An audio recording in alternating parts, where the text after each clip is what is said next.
So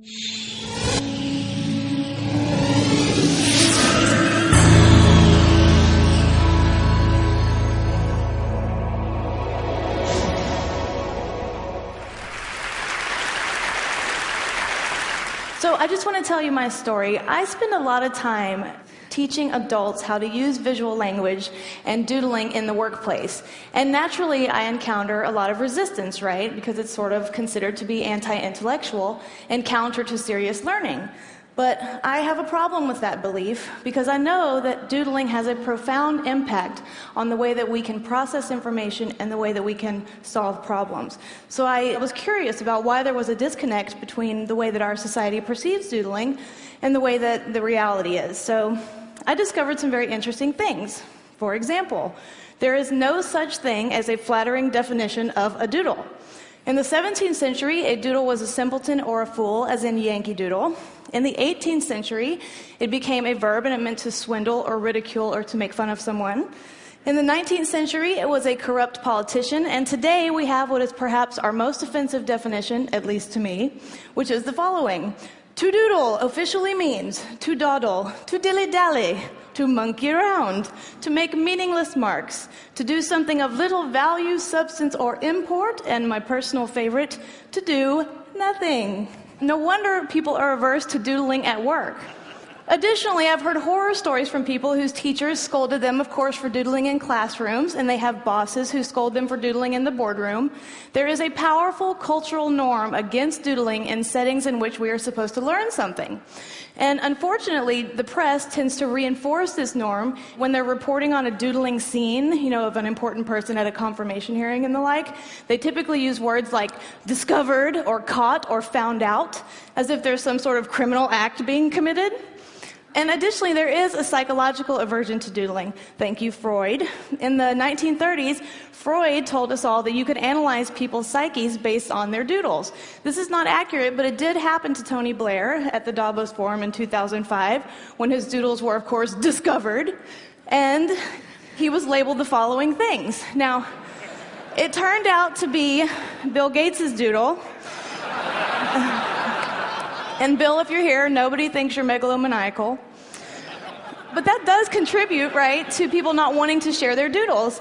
And here is the real deal. Here's what I believe. I think that our culture is so intensely focused on verbal information that we're almost blinded to the value of doodling. And I'm not comfortable with that. And so because of that belief that I think needs to be burst, I'm here to send us all hurtling back to the truth. And here's the truth. Doodling is an incredibly powerful tool. And it is a tool that we need to remember and to relearn. So here's a new definition for doodling, and I hope there's someone in here from the Oxford English Dictionary because I want to talk to you later. Here's the real definition. Doodling is really to make spontaneous marks to help yourself think. That is why millions of people doodle. Here's another interesting truth about the doodle. People who doodle when they're exposed to verbal information retain more of that information than their non-doodling counterparts.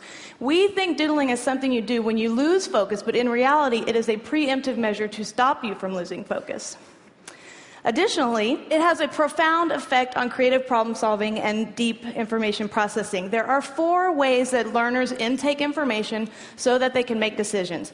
They are visual, auditory, reading and writing, and kinesthetic. Now, in order for us to really chew on information and do something with it, we have to engage at least 2 of those modalities, or we have to engage one of those modalities coupled with an emotional experience. The incredible contribution of the doodle is that it engages all 4 learning modalities simultaneously with the possibility of an emotional experience. That is a pretty solid contribution for a behavior equated with doing nothing. This is so nerdy, but this made me cry when I discovered this. So they did anthropological research into the unfolding of artistic activity in children, and they found that across space and time, all children exhibit the same evolution in visual logic as they grow. In other words, they have a shared and growing complexity in visual language that happens in a predictable order. And I think that is incredible. I think that means doodling is native to us, and we simply are denying ourselves that instinct. And finally, a lot of people aren't privy to this, but the doodle is a precursor to some of our greatest cultural assets. This is but one. This is Frank Gehry, the architect's precursor to the Guggenheim in Abu Dhabi. So here's my point. Under no circumstances should doodling be eradicated from a classroom or a boardroom or even the war room. On the contrary, doodling should be leveraged in precisely those situations where information density is very high and the need for processing that information is very high. And I will go you one further. Because doodling is so universally accessible and it is not intimidating as an art form, it can be leveraged as a portal through which we move people into higher levels of visual literacy.